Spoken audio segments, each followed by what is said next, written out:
News, सच जरूरी है। दर्शकों, ब्रेक के बाद फिर से आपका स्वागत है। यह है एमएनएस न्यूज नेटवर्क और आप देख रहे हैं एमएनएस न्यूज टीवी। मैं हूं आपके साथ सोनल। तो आइए देखते हैं आज कुछ खास खबरें। आसाम सीएम का दावा, बोले मई में उल्फा के एक गुट के साथ शांति समझौते पर हस्ताक्षर होंगे। असम के मुख्यमंत्री हिमंत बिस्वा शर्मा ने गुरुवार को विश्वास व्यक्त किया कि United liberation front of Assam के एक गुट के साथ शांति समझौते पर मई के अंत तक हस्ताक्षर हो जाएगा, जिसकी पहले से ही केंद्र के साथ बातचीत चल रही है। शर्मा ने दिल्ली में मीडिया कर्मियों से कहा, हमने उल्फा के गुट को एक मसौदा समझौता भेजा जो पहले से ही सरकार के साथ बातचीत कर रहा है। मुझे उम्मीद है कि अगले महीने समझौते पर हस्ताक्षर किए जा सकते हैं। उन्होंने कहा, हालांकि अगर उल्फा गुट मसौदा समझौते से असहमत है तो इसमें देरी हो सकती है। मुख्यमंत्री ने आगे कहा कि परेश बरुआ के नेतृत्व वाले उल्फा के एक वर्ग के साथ बातचीत आगे नहीं बढ़ पाई है। इस बीच शांति वार्ता का समर्थन करने वाले उल्फा नेता अनूप चेतिया ने कहा कि उन्हें सरकार से मसौदा समझौता मिल गया है। उन्होंने कहा, हम सरकार के कदम का स्वागत करते हैं, लेकिन हमने पहले शांति समझौते के बाद में अपना प्रतिनिधित्व दिया था। अब हम अपनी निकाय बैठक में मसौदे पर चर्चा करेंगे और फिर शांति समझौते पर हस्ताक्षर करने के बारे में फैसला किया जा सकता है। चेतिया ने कहा कि वह पहले ही प्रभुता की मांग छोड़ चुके हैं और संविधान के दायरे में असमिया लोगों की राजनीतिक सुरक्षा पर जोर दे रहे हैं। आइए बढ़ते हैं अगली खबर की तरफ। खेल मंत्री अनुराग ठाकुर बोले, 14 बैठकें हुई, शिकायतकर्ता पैनल के सामने नहीं आए।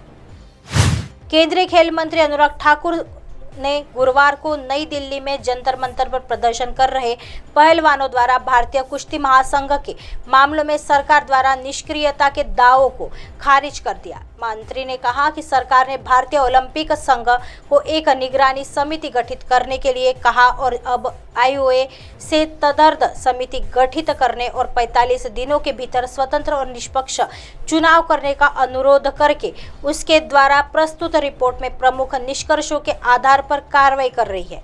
उन्होंने कहा कि रिपोर्ट के एक अन्य निष्कर्ष के अनुसार चुनाव के बाद एक आंतरिक समिति का गठन किया जाएगा और यह यौन और मानसिक उत्पीड़न की सभी शिकायतों पर गौर करेगी। मंत्री ओलंपिक पदक विजेता बजरंग पुनिया, साक्षी मालिक और एशियाई और राष्ट्रमंडल खेलों की पदक विजेता विनेश फोगाट के नेतृत्व में विरोध करने वाली महिला पहलवानों के इस दावे का जवाब दे रहे थे कि सरकार यौन उत्पीड़न के आरोपों के खिलाफ भारतीय कुश्ती महासंघ के अपदस्थ अध्यक्ष ब्रजभूषण शरण सिंह का बचाव कर रही है।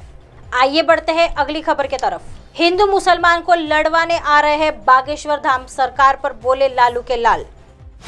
बिहार की राजधानी पटना में बागेश्वर धाम के आचार्य पंडित धीरेन्द्र कृष्ण शास्त्री कथा का कार्यक्रम करने जा रहे हैं। 13 मई से 17 मई 5 दिन तक पंडित धीरेन्द्र कृष्ण शास्त्री बिहार में रहेंगे, लेकिन उनके दौरे को लेकर विवाद आरंभ हो गया है। बिहार के पर्यावरण मंत्री एवं लालू यादव के बेटे तेज प्रताप के बाबा के आगमन को लेकर कड़ा रुख अपनाया है। तेज प्रताप ने कहा है, बागेश्वर बाबा हिंदू मुसलमान को लड़वाने के लिए आ रहे हैं तो मैं इनका विरोध करूंगा, मैं उनका हवाई अड्डे पर घेराव करूंगा। हिंदू मुस्लिम सिख ईसाई हम सब है भाई भाई, अगर भाईचारे का संदेश देंगे तो उनकी बिहार में एंट्री हो सकती है। तेज प्रताप की चेतावनी पर फिलहाल धीरेन्द्र शास्त्री ने किसी प्रकार का बयान नहीं दिया है। जनवरी माह में बागेश्वर धाम के धीरेन्द्र शास्त्री ने हिंदू राष्ट्र बनाने की बात कही थी। उन्होंने सुभाष चंद्र बोस की जयंती पर बोला था कि बोस ने एक नारा दिया था, मगर हमने आज एक नया नारा बनाया है, तुम मेरा साथ दो, हम हिंदू राष्ट्र बनाएंगे। इसके साथ ही उन्होंने कहा था कि हम भारत के लोगों से अपील करते हैं कि अब चूड़ियां पहनकर घर पर मत बैठो, अब बाहर निकलकर बताना ही पड़ेगा। उन्होंने यह भी कहा था कि यदि लोग अभी भी बाहर नहीं निकले तो हम उन्हें बुजदिल मानेंगे। साथ ही कहा कि यदि तुम सनातनी हो तो मेरा साथ दो, घर से बाहर निकलो, मुझे केवल हिंदू धर्म को आगे बढ़ाना है, मैं किसी राजनीतिक पार्टी में नहीं जाऊंगा। अब आप हमारे चैनल को आपके मोबाइल पर भी देख सकते हैं। मोबाइल ऐप पर देखने के लिए प्ले स्टोर से MNS news TV apps download करें। इंस्टा, ट्विटर, हाईकुक, फेसबुक और कई सोशल मीडिया के प्लेटफॉर्म पर हमारा चैनल उपलब्ध है। आप इसे यूट्यूब पर भी देख सकते हैं। आप हमारे चैनल को लाइव भी देख सकते हैं www.mnsnewstv.com पर। फिलहाल वक्त हो चला है दर्शकों ब्रेक का। ब्रेक से लौटने के बाद देखिएगा देश और दुनिया की तमाम खबरें। बने रहिए MNS न्यूज़ पर। नमस्कार।